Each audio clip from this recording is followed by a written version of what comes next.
Murshidabad food festival সবে মাত্র শুরু, তাতেই খাদ্যপ্রেমীদের উচ্ছ্বাস চোখে পড়ার মতো। শীতের সন্ধেই বিভিন্ন স্টল ঘুরে রকমারি স্বাদের খাবার চেখে দেখতে স্টলে স্টলে মানুষের ভিড় ছিল চোখে পড়ার মতো। মনোবীক্ষণ পলিক্লিনিক, চিকিৎসার জগতে এক দশক। এখন এখানে সব বিষয়ে ডাক্তারবাবু একসাথে তলায়। ফোন করুন 7477799515 এই নম্বরে। উদ্বোধনের পরেই বহরমপুরে জমে উঠল মুর্শিদাবাদ ফুড ফেস্টিভ্যালের আসর। তোপসে ফ্রাই থেকে ফিশ রেশমি কাবাব, ভেটকি পাতুরি থেকে ফিশ পকোড়া, শীতের সন্ধ্যায় গরম গরম স্ন্যাক্স আইটেম তো আছেই, সাথে চিকেন কাবাব থেকে রাজস্থানী রোলার কুলফি।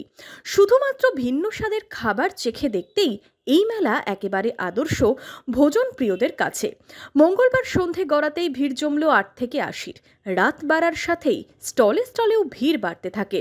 শীতের আমেজে পিঠে পুলি থেকে চায়ের কাপে চুমুক দিতে স্টলগুলিতেও ভিড় জমল ভোজন রসিকদের।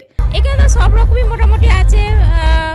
ফুটের চানাচুর মুড়িও টেস্টিং করলাম, ওর মতো আমিও করেছি, যেহেতু আমরা বাঙালি মুড়ি খেতে প্রত্যেকেই ভালোবাসি।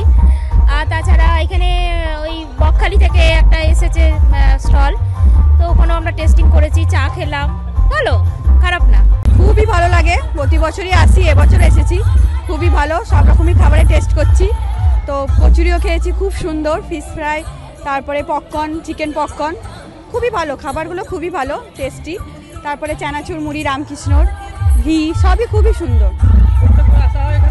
হ্যাঁ, প্রত্যেক বছরই আসা হয়, এবছর আরও বেশি ভালো করেছে, খুব সুন্দর। এদিকে নানা স্বাদের খাবারের স্বাদ, অন্যদিকে মনোরঞ্জনের জন্য ছিল নানান স্বাদের অনুষ্ঠান। সেসবের আনন্দ নিতেও দেখা গেল অনেককে। খুব ভালো লাগলো। খাবার তো প্রচুর ধরনের এসছে এখানে, দেখুন মাছের খাবার বলুন, তেল বলুন, নুন বলুন, এখানে সব কিছুই পাওয়া যাচ্ছে, গ্রসারি। ইনফ্যাক্ট এখানে তো মুড়ি, চানাচুর, সমস্ত রকম জিনিসই পাওয়া যাচ্ছে, আপনারা দেখতে পারেন। সেইগুলো টেস্টিংও করাচ্ছে, আবার সেগুলো খেতে খুবই সুন্দর।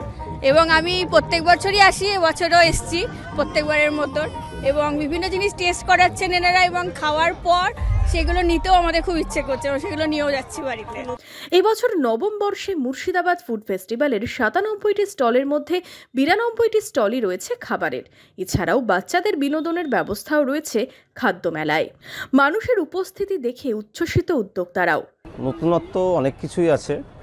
এবার আমাদের ফুড ফেস্টিভ্যালের এটা 7th এডিশন। 23 তারিখ থেকে মেলা শুরু হয়েছে, চলবে 1 জানুয়ারি পর্যন্ত। প্রচুর নতুন নতুন ফুডের স্টল এসেছে। ছোট ছোট বাচ্চারা, শিশুরা যাতে অ্যাক্টিভিটি করতে পারে তাদের জন্য প্রচুর ব্যবস্থা করেছি।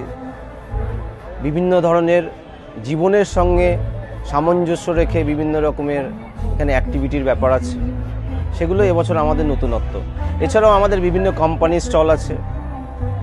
বিশেষ করে এবছর আমাদের মুর্শিদাবাদ ফুড ফেস্টিভ্যালে আমাদের যে গ্যাস বিজনেসের সঙ্গে যেটা রিলেটেড, এলপিজি গ্যাস, সেই ইন্ডিয়ান কোম্পানি আমাদের ফুড ফেস্টিভ্যালে এবার এসেছে, ইন্ডিয়ান অয়েল। সব মিলিয়ে আমাদের মোট ৯৭টা স্টল আছে। তার মধ্যে খাবারের স্টল আছে ৯২টা, 5টা আছে লাইফস্টাইল, অঞ্জলি জুয়েলার্স, মৌসুমি কালেকশন, মধ্যপ্রদেশ গভর্নমেন্টের মৃগনায়নী, ননি, যেগুলো নন ফুড স্টল। খুবই ভালো, আপনারা তো দেখতেই পাচ্ছেন রেসপন্স। এটা তো আর বলতে হয় না, এই 10 দিন মুর্শিদাবাদবাসী, বহরমপুরের লোক অপেক্ষা করে থাকে কবে আসবে। কারণ আমাদের জেলার মধ্যে এত বড় অর্গানাইজড, এত ভালো ইভেন্ট আর কিছু হয় না। নবাবী মুর্শিদাবাদের সাথেই ভিন জেলা, ভিন রাজ্যের খাবারের স্টল রয়েছে এই মেলায়।